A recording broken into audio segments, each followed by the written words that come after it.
simple, right? Yeah. It's really nice. Exactly. And you can make a decent money from it too, I would think. Not a lot of moving parts to them. Yeah. That's what's nice. You know, most people are in and out of them regularly to where they deposit and stuff. So it's good business. That's for sure. And then once they don't pay, it becomes yours pretty much, huh? Yeah, we've got to go through the lien sale process before I auction it off. Some pawn stars. Yeah.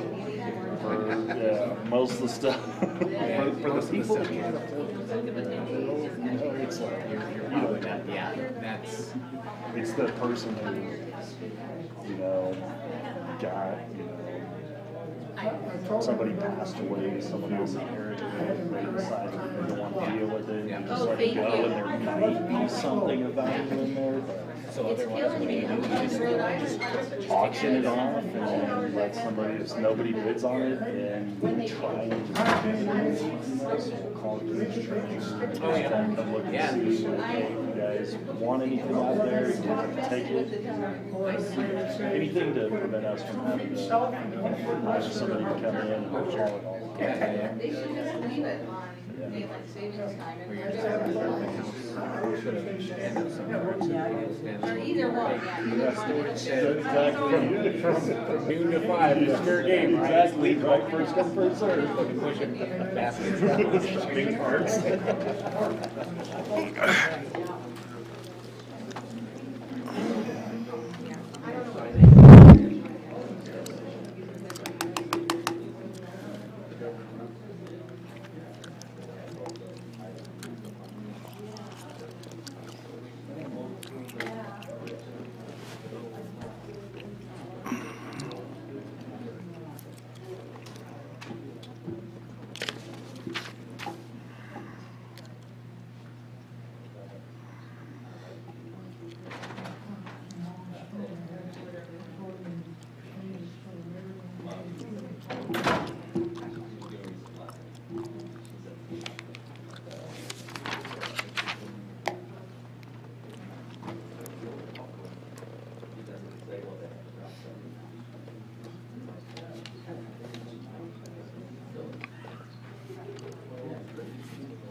Sorry.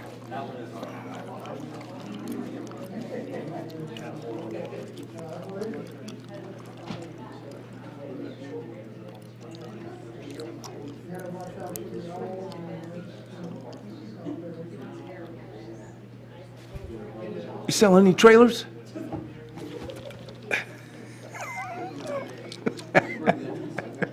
Mayor.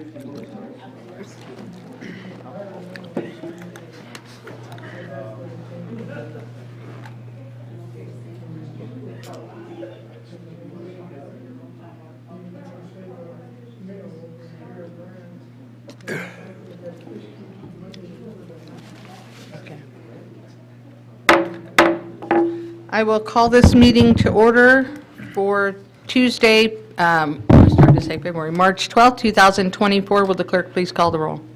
Mayor Susan Payne, Here. Mayor Pro Tem Sharon McDonald, Here. Commissioner Mark Tapley, Here. Commissioner Josh Reardon, Here. Commissioner Stephen Burnett, Here. Commissioner Warren Robinson, Here. Commissioner Nick Paul, Here. City Manager Rick Holden, Here. City Attorney Ashley Smith. Here. The clerk is present. Madam Mayor, we have a quorum.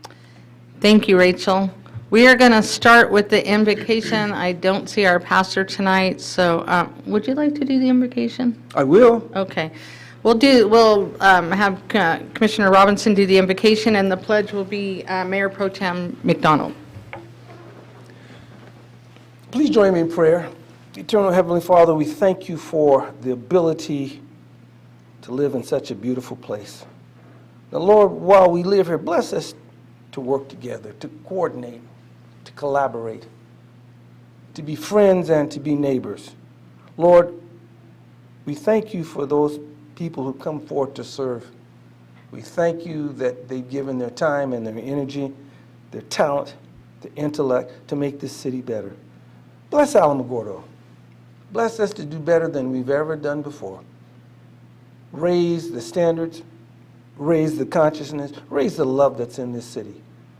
Bless all who work hard to make this a wonderful place to live. Lord, we know you have the power to do it.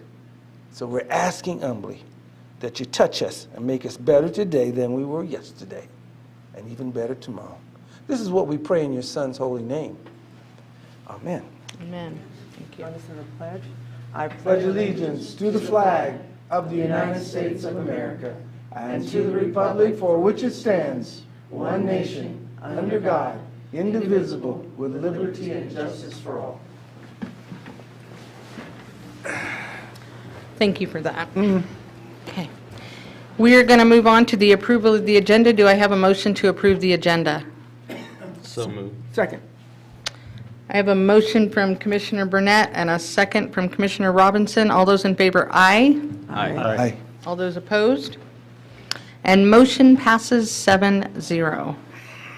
We're going to move on to presentations. We have one presentation tonight from the Tularosa Basin Downwinders Consortium. Mary White, and which one's Mary? I'm Mary. Mary, okay. And this is Edna Hinkle. Okay. And I will present for approximately 5 minutes, and then I will turn it over to Edna. And we have our little timer here, so we stay on track. You're fine. All right. First, I would like to begin by saying a sincere thank you to the City Commission for listening to us today, for hearing our message, and to the audience for your indulgence and for also hearing our message.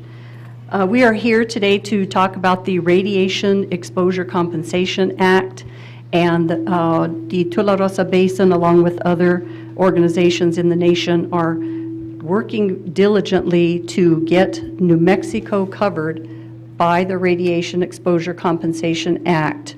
We are in very close coordination with Just Moms from St. Louis, Missouri, and that's how our heroine, our hero, Josh Hawley, Republican Senator Josh Hawley, got involved with us, was through Just Moms because of the Manhattan Project dumping radioactive waste into Coldwater Creek, immediately adjacent to a elementary school, and the cancers that ensued.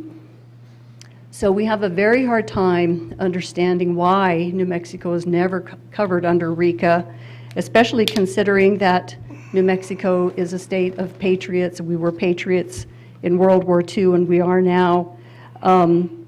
Back then in World War II, we were and still are. Of course, we have, ours are the heroes of the Bataan Death March, the Native American Code Talkers, and no state in the Union had more volunteers in World War II than New Mexico. We play a significant role in our nation's defense because we have 6 military installations, including one of the largest in the world, our neighbor White Sands Missile Range. I want to begin this presentation early on by saying that we're here to ask you to please consider passing a resolution or a proclamation in support of funding New Mexico or covering New Mexico under RECA. RECA will expire in June, and if it does expire without our legislation, that's the end of that. We will likely never get help for the radiation exposure that was caused by the Trinity atomic bomb. If we could go to the next slide, or is this mine to do? Yes, ma'am. All right, let's see if I can do that. You can click the one on the right. Thank you. So that slide tells you a little bit about where we are. We were actually within an inch of the goal line in December. This legislation was a part of the National Defense Authorization Act, and it passed the U.S. Senate with a supermajority vote. Some of the heavy-hitting Republicans, and I want to tell you about the heavy-hitting Republicans. For one, I was a former congressional aide to U.S. Senator Harrison Schmitt. My sister Darlene retired from Senator Pete Domenici's office, over 20 years of service with that office. And so we're very proud to tell you that these are some of the heavy hitters on the Republican side of this bipartisan initiative. Just a few are U.S. Senator Josh Hawley, Ted Cruz of Texas, Steve Daines of Montana, Mike Crapo, Idaho, Lindsey Graham, South Carolina, Marco Rubio, Florida, J.D. Vance, Ohio. That was the supermajority in December. And last week, because it was taken out of the NDAA in December by House Speaker Jim Jordan, last week we had another vote. But you'll recall that last year we came so close to the goal line again, we were taken out of, the legislation was removed by Jim Jordan. We now have Jim Jordan on our side, and so we're hopeful that we can affect some help from Speaker Mike Johnson as well. So last week, in addition to the people in blue here, I've handwritten in some of the heavy hitters that added to the supermajority for I don't know what you call it, supermajority.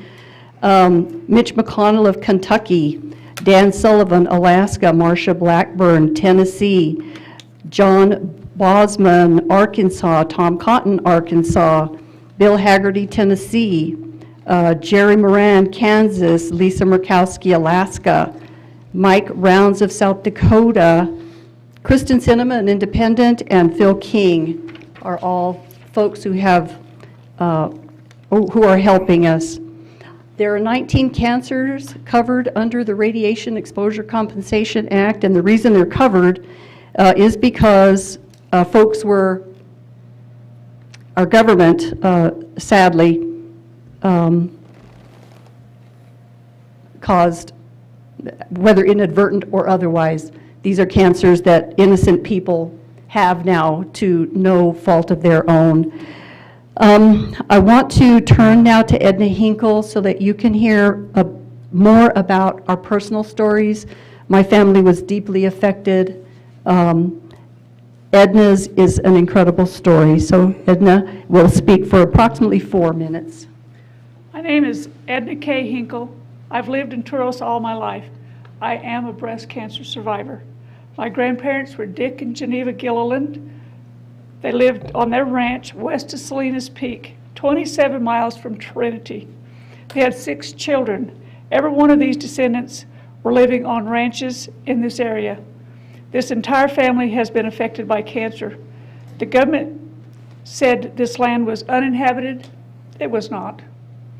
My dad and his brother were asleep on the front porch when the test bomb went off 27 miles away at Trinity and woke them up. They watched the mushroom cloud 27 miles away.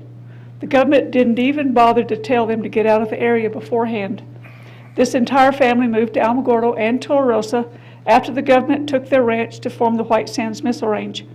Granddad worked for the Alamogordo Police Department for a while. My dad and his brother worked for the phone company here in Alamogordo. Daddy worked there for 30 years after the government took their ranch.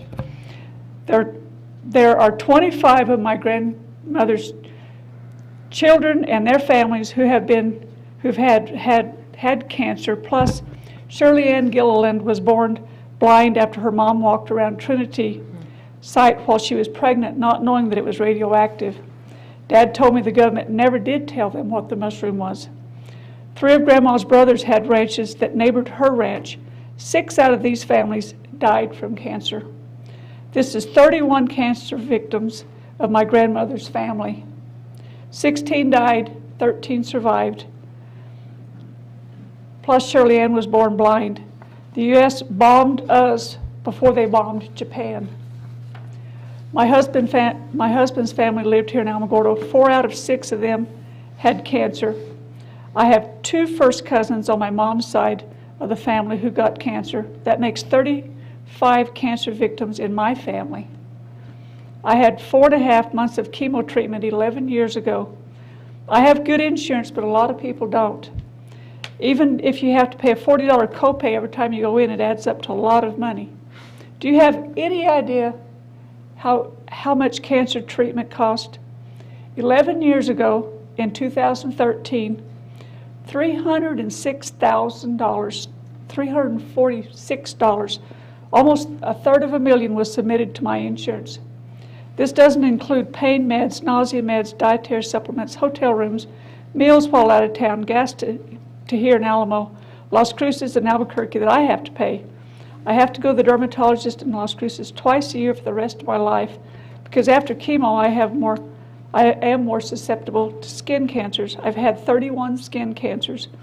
I have to wear long sleeves every day, a hat, umbrella for protection. After 4 surgeries, I don't have mammograms now, but I have to get an MRI and go back to my surgeon in Albuquerque every year for the rest of my life. I'm past the cancer, but will never be past the side effects. The cancer left in my joints, my heart, my digestive system. After chemo, I got gastritis and I lost 13 pounds that I haven't been able to gain back because my stomach doesn't absorb the nutrition that it should. I lost my hair, it came back in, now it's falling out again. This year, my heart went crazy, 133 beats a minute for 5 to 6 hours at a time. I found out it's AFib. The internet says this is a side effect of chemo. Cancer is the pits. I have 2 daughters. My oldest daughter says it's not a matter of if you get cancer, it's a matter of when you get cancer. Thank you very much for your time and help. Thank you. I will wrap up for 1 minute, and just want to conclude by saying that if this legislation sunsets, there will not be another opportunity. We have everything that we need in this legislation. We have taken a pretty big hit in terms of compromise. We're willing to do that. We've never said we wanted to sue the federal government. We are not against anything. What we're saying is when innocent people are hurt, and they will be because we have some dangerous things going on in our state, because we need to do that as a nation. But when innocent people are injured, please, federal government, please step up to the mark and take responsibility. We have a pie chart of the difference between the funding that went to downwinders. In 33 years, $2.5 billion went to downwinders. In that same period of time, $1,650 billion went just to maintain the nuclear arsenal. So in the pie chart, you see a line. That's what's been paid to downwinders. The rest is just maintaining the nuclear arsenal. So we ask you again,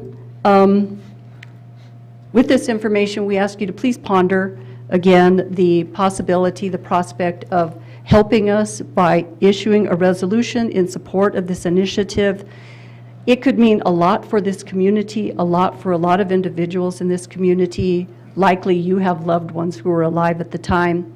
The Trinity bomb was incredibly problematic because of the 10 pounds that never fissioned, went up 30,000 feet in the air and rained down for days, not to mention the concussive force that sent radiation for hundreds of miles. So with that, we will conclude and say thank you very kindly for hearing us again, for taking the time, and for considering our request. Thank you so much. Thank you. Does anybody have any questions, anything they want to? I do. Yes. You're seeking our support on this resolution. How many other municipalities are you seeking the same support from? Oh, gosh, I wish I had a count, Just but, briefly, how many? oh, my goodness, I'm not even sure I can venture a guess, but cities, counties across New Mexico are stepping up to the mark. And we have the support of the Western States governors, the New Mexico House and Senate. That includes the governor of Texas, and of course, all the Western states, because they know that it doesn't take rocket science to know that if you were in proximity of an atomic bomb, you were likely affected. New Mexico was the first atomic bomb, And what's ironic is we were never covered. And it just makes no sense to us considering the significance that we are to the United States of America. Thank you, Mary. So our state legislators, how are they, what is the reaction? In one testimony, we had one individual who was asking a legislator from the eastern part of the state who was saying, well, what kind of proof do you have? You know, have you gone out and done testing? And the response was, we have no money. We're fighting cancers. We're having garage sales. We're having bake sales to get enough money to It's fight. kind of an insensitive question, wasn't it? You know, but a good question, really. And so the answer is that the other states had no measure of proof. They were presumed to have been affected because of their proximity to an atomic bomb. And the same goes for New Mexico. And this was the most problematic bomb because it was calculatingly dropped only 100 feet off the ground. Because we were at war, this was a top secret, we understand that. Top secret, and so they did not want massive life lost that day or property destruction. So dropping it close to the ground meant a huge concussive force outward, and that's where the radiation, not only, you know, from the cloud itself, but the concussive force sent radiation. Thereafter, they said they would evacuate for 150 miles. Tularosa is 45 miles, Carizoso is 30 miles, 45 miles, Socorro is 30 miles. There were camps and ranches within 12 miles. Your family was within 27 miles. The Los Alamos Historic Document Retrieval Archive, these are declassified documents, has a map of all of the population, and it was not uninhabited. But we understand the need for secrecy. What we don't understand is that they never came back. We do understand from the archive that General Groves was very concerned that people would sue the federal government and they would be liable. And so that's why, I mean, we have to presume that that is why they never came back. And it took us a long time to figure it out. You know, I left home in 1975 and always stayed in the state. And you come home, travel from Santa Fe or from Socorro, wherever I live, Las Cruces, to funerals, and they're all cancer. And we're like, this is a rural environment. There's no industry here. Is it the water? What is it? And then we learned of the downwinders of Utah who were in proximity to the 1,038 atomic bombs that were detonated in the Nevada test site during the Cold War. We get smoke from California fires, right? Nevada's a state closer. We are also downwind of the Nevada tests in New Mexico, but they only cover Arizona. It's as though there's this wall at New Mexico and Arizona, and New Mexico has never been covered. So we ask you to please consider this. It's going to take a little bit of heavy lifting, and I really believe that in unison, we can pull this off. We've come within an inch of the goal line several times, and I really do believe that the new Speaker of the House, Mike Johnson, I believe he has a heart in that chest. So Thank you. thank you so much. Thank you for that information. Okay. I need paper, man, sorry. All right, we are going to move on to public comment. We don't have anybody, I'm assuming we don't have anybody signed up for public comment, it's fine. And with that, we'll move on to the city manager's report. Mayor, members of the commission, I have a few things tonight. One of the opportunities that we're trying to take is to get your agendas to you quicker than maybe what you've been getting them in a while. We've gotten to the point where we have so much information in these meetings that we feel like we need to try to get that information to you a little bit more timely and sooner. So we're working on trying to improve that. Even a day earlier would be tremendous. Helpful, yeah. So bear with us as we work towards doing that to try to make your job a little bit easier. Next item I want to mention is that since I've been here, we've talked about tourism a lot. And so I will tell you that staff is working right now diligently to come up with a tourism plan so that we can identify what tourism equals, how we get there, what we're doing. Stephanie is working very closely with the chamber, with Eileen, who's our tourism person. And so hopefully we'll have something for you very soon on that also, to keep you advised of where we're going on a day-to-day basis with regards to tourism. Next, I want to mention that we're deeply in the middle of a water rate study, and we have all talked about that individually with me. There will be a time very quickly where you will be called probably by Teresa to set up a one-on-one meeting with our rate study consultant.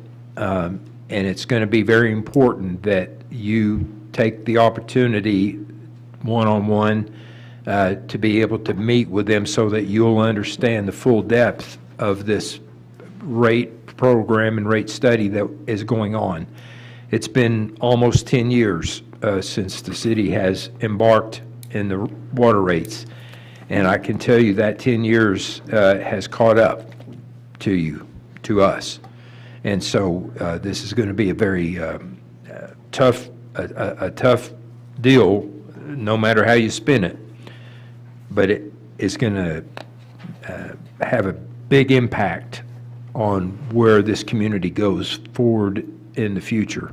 So when you get that call from Teresa, I hope that you'll be responsive and try to get scheduled where you will have your individual hour with our consultant. And then we'll be coming back in workshops in here, and then the point will follow where you will actually get the actual proposal where you'll be able to take action on that. I'm not going to go into the details of it at this point because it's ongoing and we still have some information that we've got to put together for the consultant. But it's a very complex set of numbers. I think that overall we're going to simplify the water process considerably from what it's been so that everybody can understand it. But bear with us as we get there. The next item, I did send you a brief note. Some of you may or may not have seen it, but we are working on some parking issues right here on Oregon Street.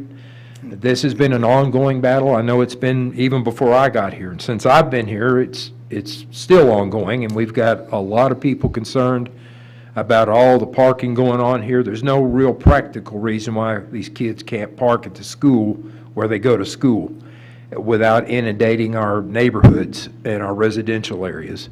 So we, under our authority to act, are going to place signs up.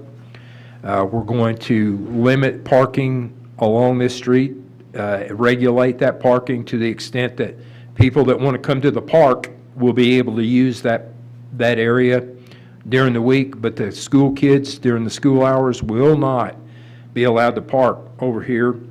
I said as a last resort, if some of those folks can't understand that, some of them may be towed off. And I can assure you that we won't have to tow very many of them off before they'll figure out that there is no parking on Oregon Street. And we also know that they may move to other areas, so we're working very closely with the school. The school has already been putting out notices and in their bulletins advising the kids that they're going to have to find other places to park. It's just almost essential that we do that, and so I said we already have, the staff already has the authority to do that, and so we're moving forward with that in case you, and I think there's already been Facebook rhetoric, as I call it, has already started. So I'm not getting into the middle of the Facebook. I'm not going to give any further information or direction on Facebook. I'm not going to respond to Facebook.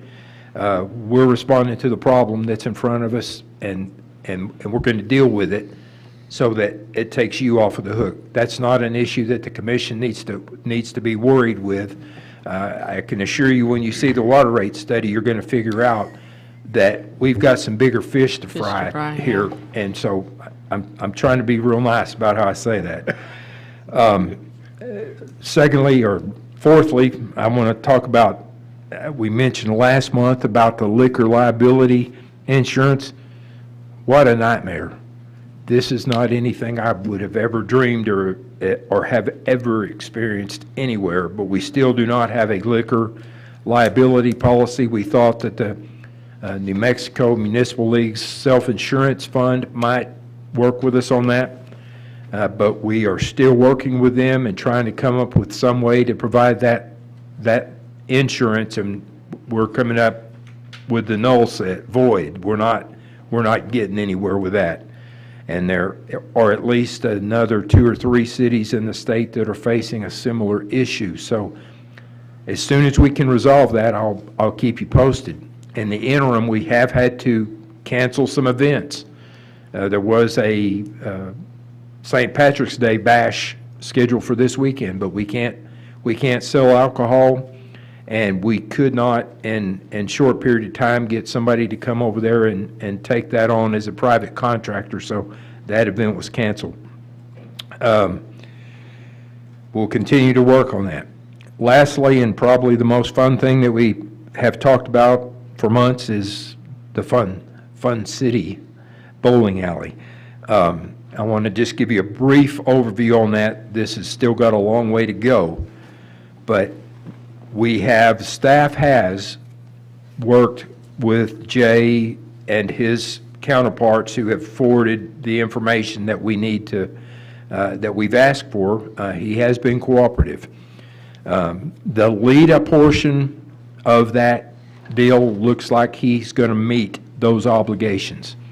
So I'm not, from my standpoint and from the staff standpoint, I believe the LEDA portion of that obligation is going to be covered.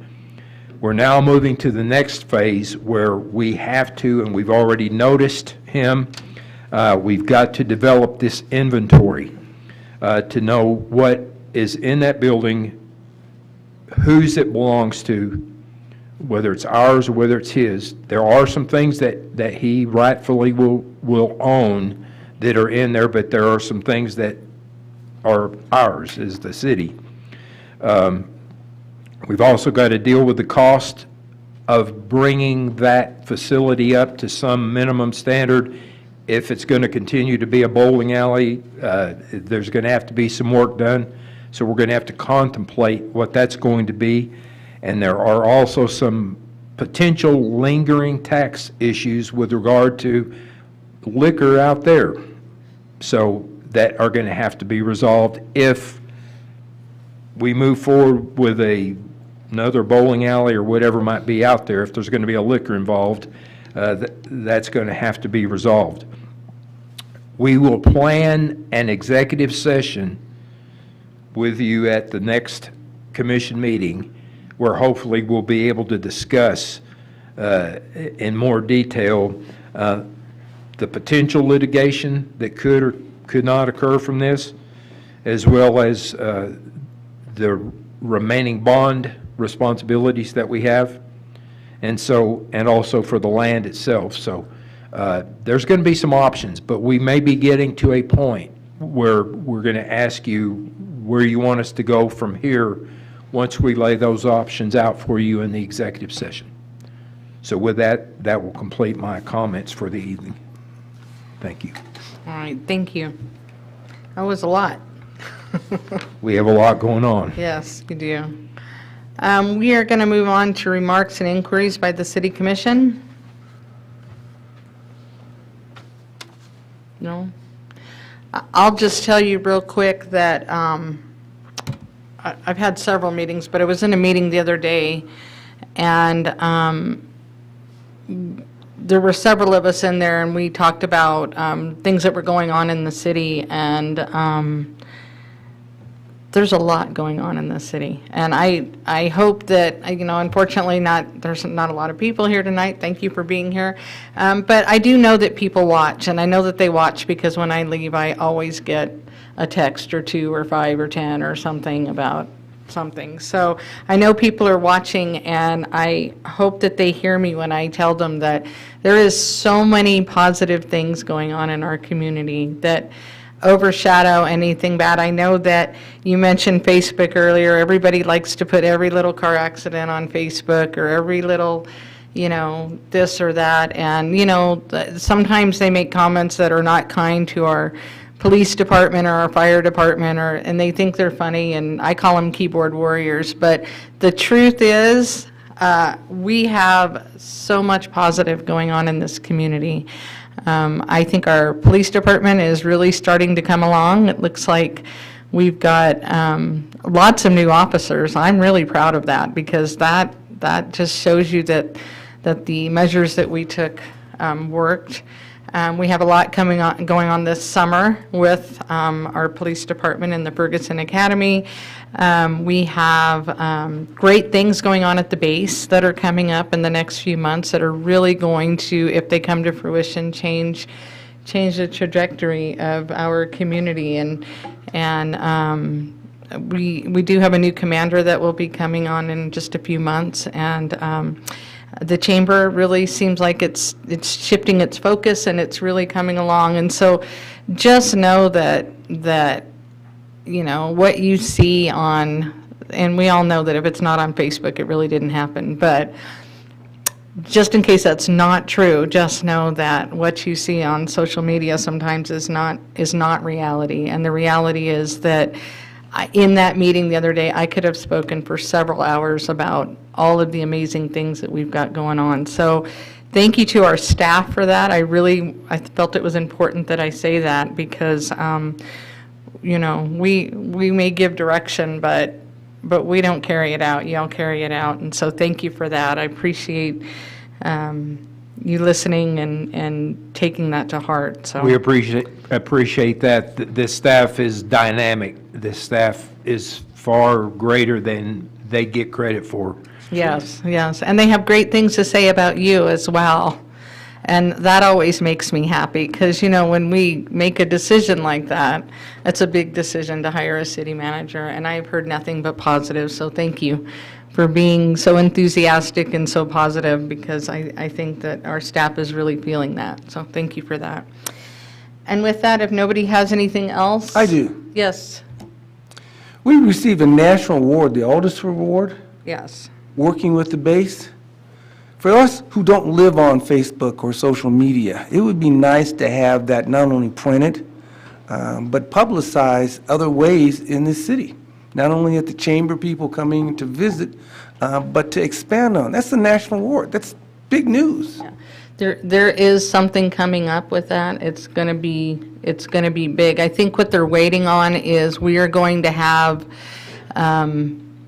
national people coming to That's good. to present that award, but they don't know the exact date. We believe it's sometime in April, and there is going to be a lot. So stay tuned for that. I am. Absolutely. I'm looking forward to it. Yeah, and also, I'm just going to mention it since you said that.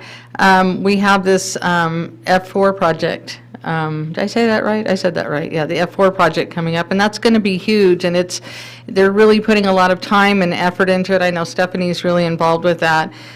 So you're going to see a lot coming up in the next probably month or so, but they don't have an exact date. I don't know. April is filling up fast, so I'm like, people, you need to get us a date because I know my April calendar is really filling up. So hopefully we'll see that soon, and it's going to be an exciting time for our city. So, anybody else have anything?